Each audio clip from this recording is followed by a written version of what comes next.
اچھا، ام المومنین سیدہ عائشہ رضی اللہ تعالی عنہا سے ایک روایت ہے، فوائد الفواد شریف میں ہے، کہتے ہیں ایک دن حضور علیہ السلام کا دریائے رحمت جوش میں آ گیا، مجھے کہا عائشہ جو مانگنا ہے مانگ لو، جو مانگنا ہے مانگ لو۔ میں نے عرض کی حضور اگر اجازت ہو تو اپنے باپ سے مشورہ نہ کر لوں؟ دریائے رحمت جوش میں ہے اور کہا جو مانگنا ہے مانگ لو، موقع بڑا اہم ہاتھ میں آیا ہے، تو اگر آپ اجازت دیں تو اپنے والد حضرت ابو بکر صدیق سے مشورہ نہ کر لوں؟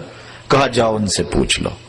حاضر ہوئی دریائے رحمت جوش میں، محبوب نے فرمایا کہ عائشہ جو مانگنا ہے مانگ لو، مجھے بتایا جائے کہ میں حضور سے کیا مانگوں۔ فرمایا عائشہ حضور سے عرض کرنا کہ معراج کی قربت خاص میں اللہ نے آپ سے کوئی راز کی باتیں کی تھی، تو ان باتوں میں سے کوئی ایک بات بتا دیں۔ مانگا بھی تو علم مانگا اور کہا عائشہ سنو، میرے سے وعدہ کرو جو حضور بتائیں مجھے بھی آ کے بتانا۔ کہا ٹھیک۔ حاضر ہوئی، حضور نے فرمایا عائشہ مشورہ ہو گیا؟ جی حضور ہو گیا۔ کہا بتاؤ پھر کیا مانگتی ہو؟ کہا حضور معراج کی قربت خاص میں جب آپ گئے تھے تو اللہ نے آپ سے کوئی کلام فرمایا تھا؟ کہا جی۔ تو حضرت عائشہ رضی اللہ تعالیٰ نے عرض کی حضور پھر ان باتوں میں سے ایک بات مجھے بتا دیں۔ حضور مسکرا پڑے، اس بات پہ بھی مسکرائے ہوں گے کہ میرے یار غار کا انتخاب کیسا ہے، اور اس بات پہ بھی مسکرائے ہوں گے کہ اگر راز کی بات بتا دوں پھر راز راز تو نہ رہا، لیکن خود ہی پہلے وعدہ کیا تھا جو مانگو گے دوں گا۔ تو حضرت عائشہ نے عرض کی حضور مجھے ان باتوں میں سے ایک بات بتا دیں۔ تو حضور فرمایا عائشہ سنو پھر، جب میں قربت خاص میں پہنچا میرے رب نے مجھ سے جو خاص باتیں کی ان میں سے ایک بات یہ کہ اے محبوب آپ کی امت میں سے اگر کوئی شخص کسی شخص کا ٹوٹا ہوا دل جوڑ دے گا میرے اوپر لازم میں بغیر حساب کے جنت عطا کروں گا۔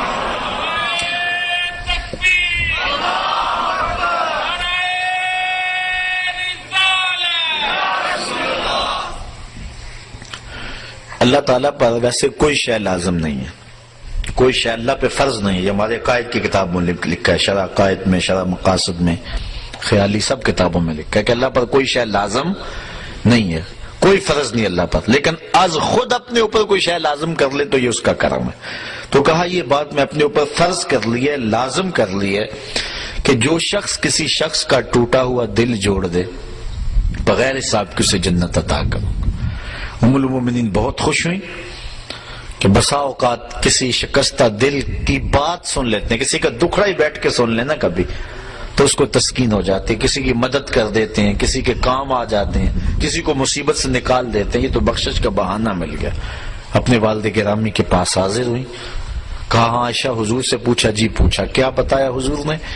تو کہا کہ حضور نے یہ بات کہی ہے۔ ام المومنین بہت خوش تھی، لیکن سیدنا صدیق اکبر نے جب سنا تو زاروں کے تار رونا شروع کر دیا۔ ابا جی یہ بات رونے والی تو نہیں، بسا اوقات دکھیوں کے ہم کام آ جاتے ہیں، پریشان حالوں کی دل کی جو ہے وہ شکستگی دور کر دیتے ہیں، یہ تو بخشش کا بہانہ ہاتھ آ گیا۔ کہا عائشہ اسے معکوس بھی پڑھو، تصویر کا دوسرا رخ بھی دیکھو، اگر کوئی کسی کا ٹوٹا ہوا دل جوڑ دے بغیر حساب کے جنت میں جائے گا، اور اگر کوئی کسی کا دل توڑ بیٹھے تو پھر تو سیدھا جہنم میں جائے گا۔ اس لیے میں ڈرتا ہوں کہ ہم سے کسی کا دل نہ ٹوٹ گیا۔ آج کے معراج النبی کے موضوع پہ ہونے والے اس اجتماع سے یہ درس لے کر گھروں میں پلٹنا، ہو سکے تو کسی کا دل جوڑ دینا، لیکن کسی کے دل کی شکستگی کا سامان نہ بننا۔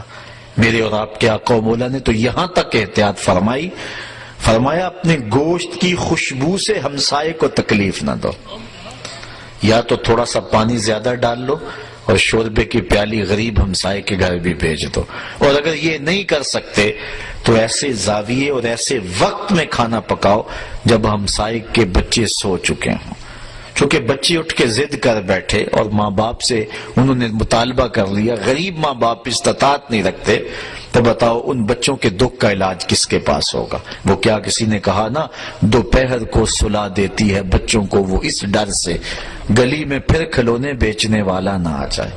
لیکن ہم نے ان لوگوں کے درد کو کبھی سمجھا؟ عید کے دن بھی بیوہ کا یتیم بچہ آلو چھولے بیچنے پہ مجبور ہوتا ہے، کبھی بسوں کے اوپر چھوٹے چھوٹے بچے پانی بیچتے اور کنڈکٹروں کے دھکے کھاتے ہوئے دیکھیں.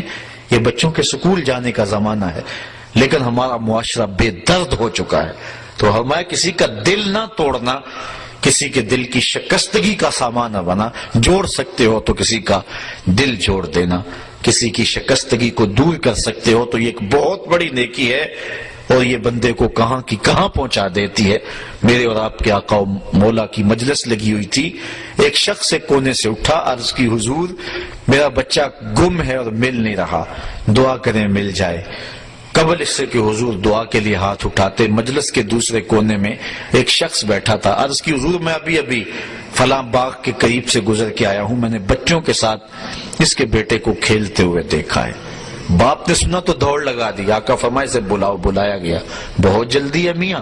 جی حضور آپ جانتے ہیں باپ کے جذبات کیا ہوتے ہیں. بچے کی ماں الگ تڑپ رہی ہے، ممتا کی ماری ہوئی ماں کو بھی قرار دینا چاہتا ہوں، اور بچے کو دیکھ کے خود بھی آنکھوں کی تسکین کا سامان کرنا چاہتا ہوں. فرمایا ضرور جاؤ، تمہیں روکتا نہیں، لیکن ایک بات میری یاد رکھنا، جب باغ کے کنارے جاؤ بچوں کو کھیلتا ہوا دیکھو، اپنے بچے کو بھی پالو تو بچے کو بیٹا کہہ کے آواز نہ دینا، نام لے کے پکارنا. حرض کی بیٹا کہہ کے پکاروں تو حرج بھی کیا ہے، آخر میرا بیٹا ہی تو ہے. فرمایا تم بچھڑے ہوئے ہو اور تمہارے لہجے میں بلا کا پیار ہوگا، اور تم نہیں جانتے کہ ان کھیلنے والے بچوں میں ہو سکتا ہے کوئی یتیم بچہ بھی کھیل رہا ہو. اور جب تم اپنے بچے کو بیٹا کہہ کے پکارو گے اس کا دل چھدے گا، کلیجہ زخمی ہوگا. آج میرا باپ ہوتا تو مجھے بھی بیٹا کہہ کے پکارتا. یہ اسلام کا مزاج ہے.